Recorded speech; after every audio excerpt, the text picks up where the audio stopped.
اللہ تبارک و تعالیٰ کا فضل و کرم ہے کہ اللہ تعالیٰ نے ہمیں مسلمان پیدا کیا، اسلام کی نعمت عطا فرمائی، ایمان کی نعمت عطا فرمائی۔ اس اسلام اور ایمان کے کچھ تقاضے ہیں،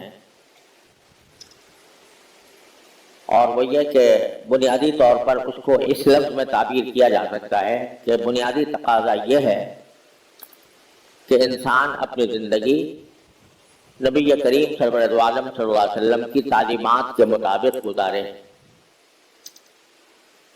اتباع سنت کو اپنا شعار بنائے، اپنا مقصد بنائے، اور زندگی کے ہر شعبے میں رسول کریم سرور عالم صلی اللہ علیہ وسلم کی پیروی کرنے کی پوری کوشش کرے۔ اب جیسا کہ آپ حضرات کو معلوم ہے اور میں کئی بار عرض بھی کر چکا ہوں کہ نبی کریم صلی اللہ علیہ وسلم کی پیروی صرف عبادات میں نہیں ہے۔ عبادات بے شک بہت بڑا اعلیٰ عمل ہے، نماز، روزہ، حج، زکوٰۃ، عمرہ، تلاوت، ذکر، تسبیح، بہت بڑا رکن ارکان ہیں دین کے، لیکن دین ان میں منحصر نہیں ہے۔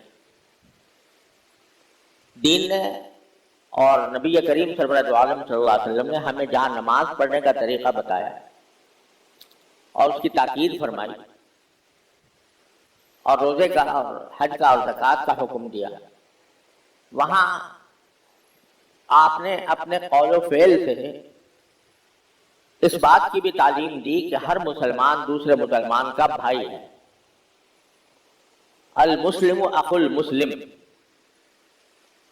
ہر مسلمان دوسرے مسلمان کا بھائی ہے، یعنی ہر انسان کو، ہر مسلمان کو یہ چاہیے کہ دوسرے کے ساتھ بھائی چارے کا معاملہ کرے، ہمدردی کا رویہ اپنائے، اور اس کی حتی الامکان اس کی کسی معاملے میں مدد کرنے کی ضرورت ہو تو مدد کرے، اس کی کوئی حاجت ہے تو اس حاجت کو پورا کرنے کے لیے جو اسباب ہو سکتے ہیں وہ اختیار کرے۔ اس کی تعلیم بھی رسول کریم صلی اللہ علیہ وسلم نے بڑی اہمیت کے ساتھ دی، اور یہ پورا باب ہے معاشرت کا باب، کہ ایک دوسرے کے ساتھ ہمیں کس طرح زندگی گزارنی چاہیے، دوسروں کے ساتھ ہمیں کیسا رویہ اپنانا چاہیے، اور اس کا اصل اصول جو رسول کریم صلی اللہ علیہ وسلم نے ارشاد فرمایا وہ یہ کہ احب لاخیک ما تحب لنفسک، بکرہ لاخیک ما تکرہ لنفسک، کہ اپنے بھائی کے لیے بھی وہی بات پسند کرو جو تم اپنے لیے پسند کرتے، اور اپنے بھائی کے لیے بھی اسی بات کو ناپسند کرو جس کو اپنے لیے ناپسند کرو۔ یعنی یہ بہت بڑا اصول رسول کریم صلی اللہ علیہ وسلم نے بیان فرمایا کہ ہم لوگوں نے آپس میں زندگی گزارنے کے وقت دوہرے پیمانے قائم کر رکھے ہیں کہ میرے لیے تو میرے سارے حقوق ہیں، مجھے میرے سارے حقوق ملنے چاہیے، اور اس حقوق کی خاطر اگر کسی سے جھگڑا کرنا پڑے تو جھگڑا بھی کرنے کو تیار ہے، لیکن دوسرے کے کیا حقوق ہے میرے اوپر، اور اللہ تعالیٰ نے میرے ذمے کیا فرائض عائد کیے ہیں دوسروں کے سلسلے میں، اس کی طرف عام طور سے توجہ نہیں ہوتی۔ اپنے لیے کچھ اور پیمانہ ہے اور دوسروں کے لیے کچھ اور پیمانہ ہے۔ وہی ہمارے یہاں اردو میں لطیفہ مشہور ہے کہ ایک شخص دوسرے کے سے کہہ رہا تھا کہ جب ہم تمہارے گھر جائیں گے تو تم ہمیں کیا کھلاؤ گے، اور جب تم ہمارے گھر آؤ گے تو کیا تحفہ لے کر آؤ گے؟ مطلب کہ ساری ذمہ داری تمہارے اوپر ہے، ہم تمہارے گھر جائیں تو مہمانی تمہارے ذمہ ہے، اور تم ہمارے گھر آؤ تو تحفہ لانا میرے ذمہ ہے، تمہارے ذمہ ہے۔ وہ ساری ذمہ داری تمہارے اوپر عائد ہوتی ہے کہ میرے ساتھ حسن سلوک کرو، میرے ذمہ کچھ نہیں ہے میں جاؤں تو کیا تحفہ لے کے جاؤں اس کا تصور نہیں، تم میرے گھر آؤ تو میں کیا کھلاؤں اس کا تصور نہیں، بلکہ تمہارے اوپر ذمہ داری ہے کہ تم مجھے کھلاؤ، تم میرے لیے تحفہ لے کے آؤ۔ تو یہ ایک ذہنیت ہے کہ آدمی اپنا بھلا سوچتا ہے، دوسرے کی طرف فکر نہیں ہوتی۔ رسول کریم صلی اللہ علیہ وسلم فرماتے ہیں جو اپنے لیے پسند کرتے ہو وہ دوسرے کے لیے بھی پسند کرو۔ تم چاہتے ہو تمہاری عزت ہو، دوسروں کی عزت کرو۔ تم چاہتے ہو کہ تمہیں اچھی آمدنی ہو تمہاری، دوسروں کے لیے بھی کوشش کرو اور فکر کرو کہ ان کی بھی اچھی آمدنی ہو۔ تم چاہتے ہو کہ تم خوشحال ہو تو دوسروں کے لیے بھی چاہو کہ وہ خوشحال ہو۔ تم چاہتے ہو کہ دوسرے مشکل وقت میں میری مدد کریں تو تم بھی مشکل وقت میں ان کی مدد کرو۔ اپنے آپ کو دوسرے کی جگہ کھڑا کر کے دیکھ لو کہ میں جو سلوک دوسرے کے ساتھ اس وقت کر رہا ہوں، اگر میں اس کی جگہ ہوتا اور میرے ساتھ ایک سلوک کر رہا ہوتا تو مجھ پر کیا گزرتی۔ لیکن یہ اہم اصول جو نبی کریم صلی اللہ علیہ وسلم نے بیان فرمایا، یہ ہم اپنی عملی زندگی میں فراموش کیے ہوئے ہیں، بھولے ہوئے۔ جب ہم کسی کے ساتھ معاملہ کرتے ہیں تو اس میں یہ خیال نہیں آتا کہ اگر وہ میرے ساتھ یہ معاملہ کرتا تو مجھ پر کیا گزرتی۔ مثال کے طور پر ہم مجلس میں بیٹھے ہیں اور کسی شخص کا ذکر آ گیا مسلمان بھائی کا، اس کی برائیاں بیان کرنی شروع ہو گئی، اس کا مذاق اڑانا شروع کر دیا گیا۔ آدمی یہ نہیں سوچتا کہ اگر میرے ساتھ یہ معاملہ ہوتا کہ کسی مجلس میں میری برائی کی جا رہی ہوتی، میرا مذاق اڑایا جا رہا ہوتا تو مجھ پہ کیا گزرتی۔ اور یہ غیبت ہی کی بات نہیں بلکہ بس اوقات ایسا ہوتا ہے مجلس میں کسی کو شرمندہ کیا جاتا ہے، اس کی نقل اتار کر اس کا مذاق اڑا کر اسے شرمندہ کیا جاتا ہے۔ تو یہ نہیں سوچتا کہ اگر میرے ساتھ یہ معاملہ ہوتا کہ بھری مجلس میں میرا مذاق اڑایا جاتا، بھری مجلس میں میری برائیاں بیان کی جاتی اور مجھ پر کیا گزرتی۔ رسول کریم صلی اللہ علیہ وسلم ارشاد فرماتے ہیں کہ اپنے آپ کو دوسری کی جگہ کھڑا کر کے دیکھ لو کہ میں ہوتا اور میرے ساتھ یہ سلوک ہوتا تو میں پسند کرتا یا ناپسند کرتا۔ اگر اپنے لیے بھی پسند کر رہا ہو ٹھیک ہے، اس کے لیے بھی پسند کرو، اپنے لیے ناپسند کر رہا ہے اس کے لیے بھی ناپسند کرو۔ یہ اصل اصول نبی کریم صلی اللہ علیہ وسلم نے ارشاد فرمایا۔ اور ساتھ میں یہ حدیث جو میں نے آپ کے سامنے پڑھی وہ یہ کہ اگر کوئی بندہ اپنے کسی بھائی کی مدد کر رہا ہے تو اس کی اتنی فضیلت بیان فرمائی کہ جتنی دیر وہ اپنے بھائی کی کوئی مدد کر رہا ہوتا ہے، اس کی کوئی حاجت پوری کر رہا ہوتا ہے، اتنے اس سے اللہ تبارک و تعالیٰ بھی خود اس کی اپنی حاجت پوری کرنے میں لگ جائے۔ ایک شخص کو مثال کے طور پر بیماری ہے، پریشانی ہے، بیماری کی وجہ سے آپ اگر اس کے علاج کے لیے کچھ کوشش کر رہے ہیں کہ اس کا علاج ہو جائے، اس کی بیماری دور ہو جائے، تو جتنی دیر آپ اس کے علاج میں خرچ کریں گے اس کے ساتھ ہمدردی کرتے ہوئے، تو اللہ تبارک و تعالیٰ آپ کے ساتھ آپ کی اپنی حاجتوں میں، آپ کی اپنی مشکلات میں اللہ تبارک و تعالیٰ مدد کرے گا۔ من کان اللہ فی حاجت اخیہ اور بعض فی عون اخیہ، کہ اگر کوئی شخص اپنے بھائی کی حاجت پوری کرنے میں لگا ہوا ہے تو اللہ تعالیٰ اس کی حاجتیں پوری کرنے میں لگ جاتا ہے۔ اور من نفس عن مؤمن کربۃ، اگر تمہارے کسی بھائی مسلمان کو کوئی بے چینی درپیش اور اس بے چینی کا تم کوئی مداوع کرنے کے لیے کوئی کوشش کرتے ہو، اس کی بے چینی دور کرنے کے لیے، کسی بھی قسم کی بے چینی، بیماری کی بے چینی ہو، بے روزگاری کی بے چینی ہو، فقر و فاقے کی بے چینی ہو، گھر میں جھگڑے کی بے چینی ہو، اس کو اگر تم دور کرنے کے لیے کوئی اقدام کرتے ہو، کوئی کوشش کرتے ہو، تو اللہ تعالیٰ تمہاری آخرت کی بے چینیوں میں سے کوئی بے چینی دور فرمائے۔ آخرت کی بے چینی کوئی معمولی بے چینی نہیں ہے۔ جب حساب و کتاب ہو رہا ہے، میدان حشر قائم ہے، اعمال تولے جا رہے ہیں، جنت اور جہنم کے نظارے سامنے ہیں کہ پتہ نہیں مجھے جنت میں بھیجا جائے گا یا جہنم میں بھیجا جائے گا، اور اعمال کی گنتی ہو رہی ہے کہ کس نے کتنا عمل کیا تھا، کتنا وزندار عمل کیا تھا، اس کو تولا جا رہا ہے۔ اس وقت میں ہر انسان کو اپنی پڑی ہوگی، اور قرآن کریم میں آیا ہے کہ اس وقت میں نہ کوئی کسی کی فکر میں نہیں ہوگا، صرف ہر ایک کو اپنی پڑی ہوگی، نفسی نفسی کا عالم ہوگا. یوم یفر المرء من اخیہ وامہ وابیہ وصاحبتہ وبنیہ، اس دن آدمی بھاگے گا اپنے بھائی سے، ماں سے، باپ سے، بیوی سے، اولاد سے، کہ بھائی تم اپنا کام جانو، میں تو اس اپنی پڑی ہوئی ہے، کسی طرح مجھے جہنم سے نجات مل جائے. یہ جو بے چینی ہے، فرمایا کہ اگر تم نے کسی مسلمان کی بے چینی دور کی ہے، بلکہ مسلمان کی قید بھی نہیں ہے، کسی بھی انسان کی بے چینی تم نے دور کی ہے اور دور کرنے کی کوشش کی ہے، اللہ تعالیٰ وہاں کی بے چینیوں میں سے کوئی نہ کوئی بے چینی تمہاری دور کرے. اتنی بڑی عظیم فضیلت ہے کسی دوسرے مسلمان کے ساتھ ہمدردی کرنے کی، اس کی بے چینی کو دور کرنے کی. ایسا ہونا چاہیے ہر مسلمان کو کہ اس میں ہر مسلمان کا درد دل میں ہو. خنجر چلے کسی پہ تڑپتے ہیں ہم امیر، سارے جہاں کا درد ہمارے جگر میں ہے.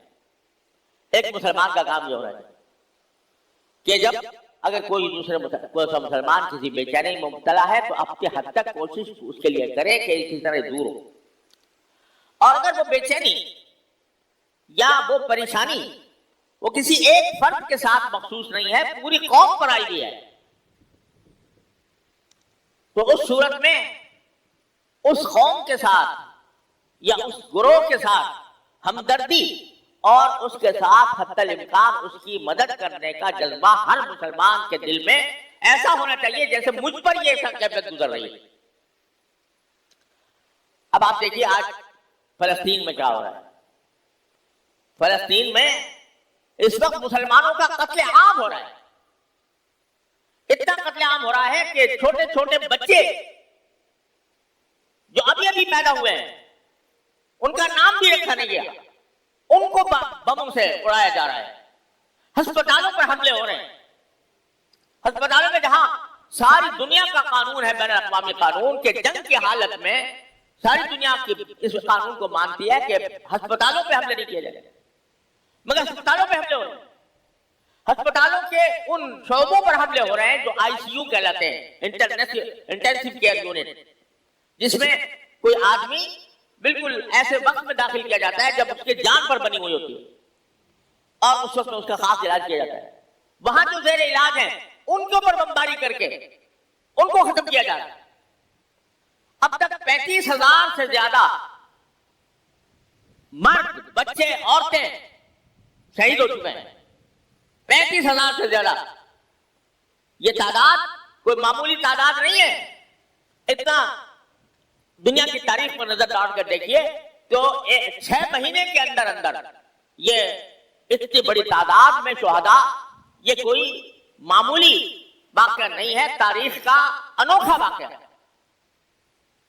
اور ٹاک ٹاک کر حملے کیے جا رہے ہیں، اور ان لوگوں پر حملے کیے جا رہے ہیں جو ان بیچاروں کے لیے جو بھوک کا شکار ہے، جن کے پاس پانی نہیں ہے، جن کے پاس بجلی نہیں ہے، جن کے پاس دوا نہیں ہے.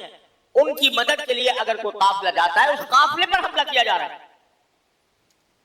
انسانیت کی ساری قدروں کو پامال کر کے، انسانیت کے ہر وصف کو روند کر اس وقت اسرائیل ایک ایسا جنونی دشمن بنا ہوا ہے، فلسطینی کا نہیں، پورے عالم اسلام کا دشمن بنا ہوا.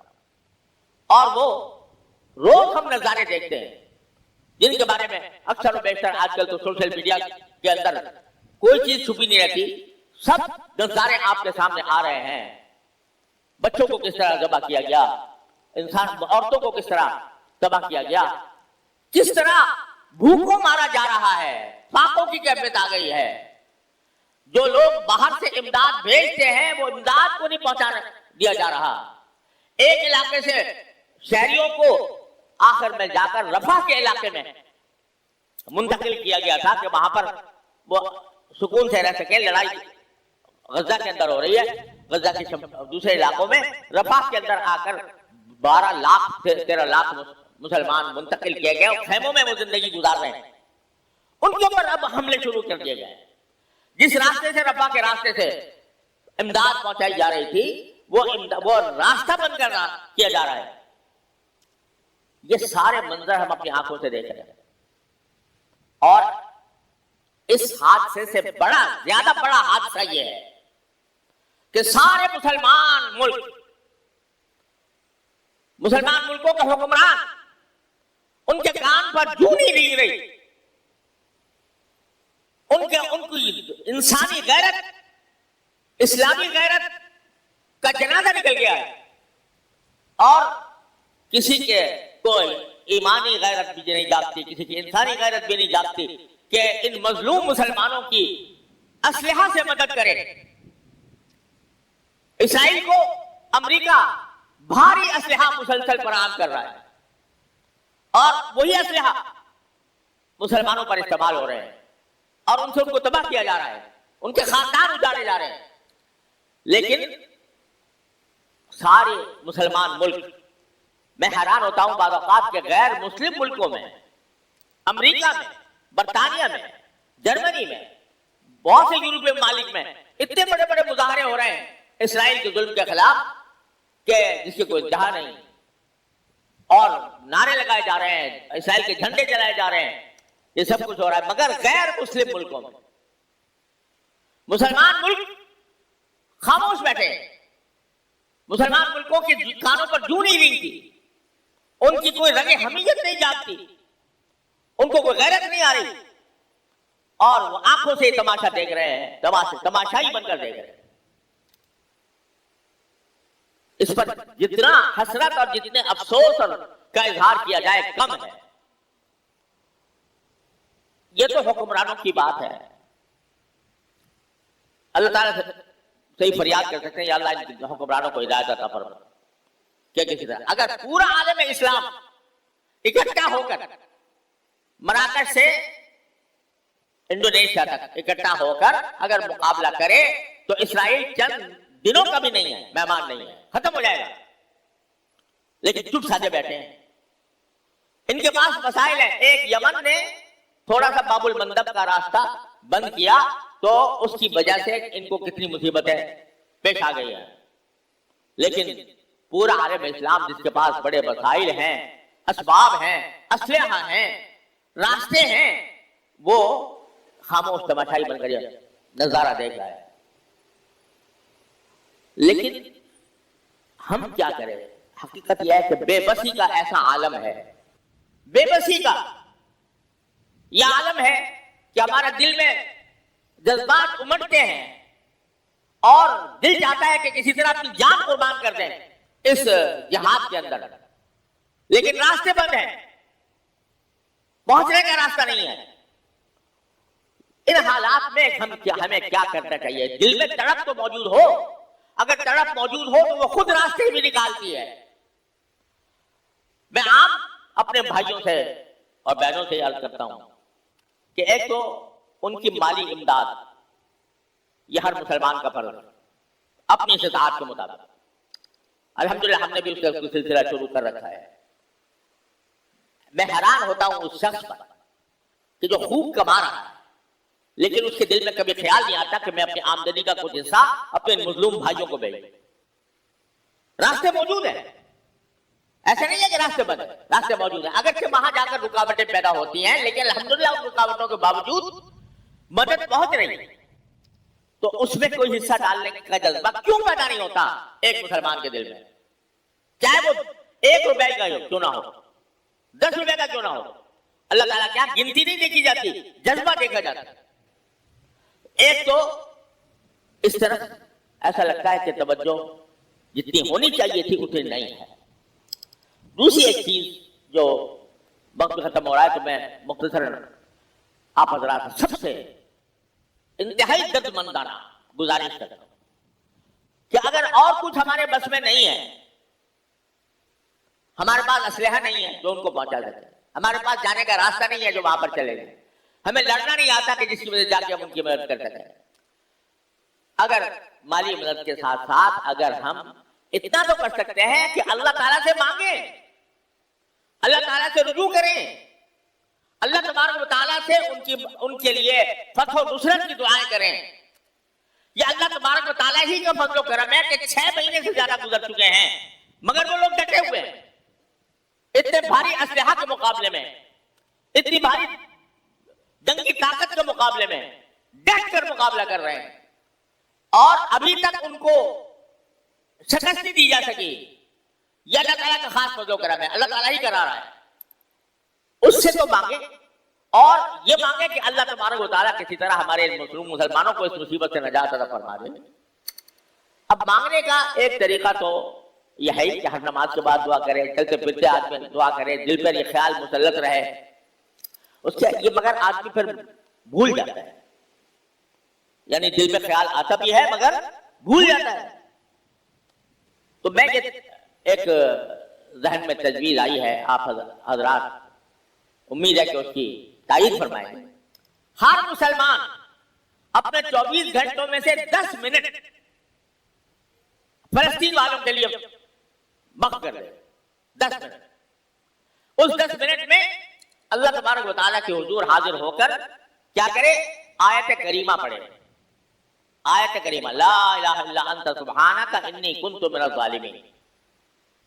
یہ تجربہ ہے. ایک تو قرآن کا وعدہ ہے لا الہ الا انت سبحانک انی کنت من الظالمین. یہ حضرت یونس علیہ السلام نے مچھلی کے پیٹ میں جا کر یہ کلمات کہے تھے. تو اس گھٹن میں جو مچھلی کے پیٹ میں حضرت یونس علیہ السلام کو پیش آئی تھی، اس میں آپ نے جو پکارا اپنے پروردگار کو لا الہ الا انت سبحانک انی کنت من الظالمین. تو قرآن کیا کہتا ہے کہ جب انہوں نے اس طرح پکارا فنجیناہ من الغم، ہم نے ان کو اس گھٹن سے نجات دے دی. ان کلمات کی بدولت ہم نے ان کو اس گھٹن سے نجات دے دی. صرف اتنا ہی نہیں، آگے قرآن کہتا ہے وَكَذَلِكَ نُنْجِي الْمُؤْمِنِينَ، اور ہم اسی طرح مومنوں کو نجات دیا کرتے ہیں. کیا مطلب؟ کہ کیا ہر مومن جائے گا مچھلی کے پیٹ میں اور پھر وہ پڑے گا اور پھر وہ اس کو اللہ تعالیٰ نجات دیں گے؟ مطلب یہ ہے کہ مومنین کے ساتھ بھی ہم یہ معاملہ کرتے ہیں کہ اگر ہمیں اس طرح پکارے کوئی اس گھٹن کے وقت میں، کرب اور بے چینی کے وقت میں ہمیں پکارے، تو ہم مومنین کو نجات دیا کرتے ہیں اسی طرح جیسے یونس علیہ السلام کو نجات دی. تو میرے بھائیوں، گزارش یہ ہے کہ 10 منٹ ہر آدمی. ہمارے پہلے زمانے میں طریقہ یہ ہوتا تھا کہ ہر محلے کے اندر خاندانوں میں آیت کریمہ کا ختم ہوتا تھا، 1.25 لاکھ مرتبہ پڑھ کر دعا کی جاتی تھی. اب بھی جہاں یہ ممکن ہو وہاں یہ کیا جائے، اور انشاءاللہ میں اپنے دارالعلوم میں بھی اس کا سلسلہ شروع کروں گا. لیکن ہر مسلمان سے درخواست ہے 10 منٹ نکال لے، بس 10 منٹ میں یہ آیت پڑھے لا الہ الا انت سبحانک انی کنت، جتنی مرتبہ پڑھ سکے لا الہ الا انت سبحانک انی کنت من الظالمین، لا الہ الا انت سبحانک انی کنت من الظالمین. رٹ لگائے اس کی، پڑھتا رہے. 10 منٹ یہ پڑھ کر اللہ تعالیٰ سے مانگے یا اللہ ہمارا دل رو رہا ہے، ہم بے چین ہیں لیکن بے بس ہیں، آپ اپنے فضل و کرم سے راستے کھول دیجئے اور مسلمانوں کو اس ظلم و ستم سے نجات عطا فرما دیجئے اور حماس کے مجاہدین کو فتح مبین عطا فرما دیجئے. یہ ہر آدمی 10 منٹ یہ کام. کیوں بھائی 10 منٹ کوئی مشکل کام ہے؟ کوئی لمبا چوڑا گا؟ ارے بھائی تم دونوں جانیں لڑائی ہوئی ہے ان لوگوں نے، تم 10 منٹ نہیں نکال سکتے اللہ کے راہ میں جہاد کرنے والوں کے لیے. 10 منٹ نکال کر اس میں یہ کلمہ یہ ہر انسان اپنے ذمہ لازم سمجھ لے. اگر یہ نہیں کر سکو گے، یہ بھی نہیں کرو گے، مجھے ڈر ہے کہ اللہ تعالیٰ کے ہاں جا کے پکڑ ہوگی کہ تمہاری آنکھوں کے سامنے مسلمانوں کا خون بہ رہا تھا، قتل عام ہو رہا تھا، تمہیں اتنی بھی توفیق نہیں ہوئی کہ مجھے پکارتے. اس لیے ہر مسلمان یہ کام کرے اپنی اپنی جگہ پر 10 کیوں بھائی کرو گے؟ کرتے ہو؟ وعدہ کرو کہ یہ کام ہر مسلمان کرے گا، کوئی سب خالی نہیں رہے گا. اللہ تبارک و تعالی ہم سب کو اس کی توفیق عطا فرمائے. انشاءاللہ جب اللہ کو پکارا جاتا ہے، سچے دل سے پکارا جاتا ہے، طلب کے ساتھ پکارا جاتا ہے، وہ کبھی رد نہیں کرتا. وہ کذالک ننجی المؤمنین اس کا وعدہ ہے، انشاءاللہ وہ پورا ہوگا. وآخر دعوانا الحمدللہ رب العالمین.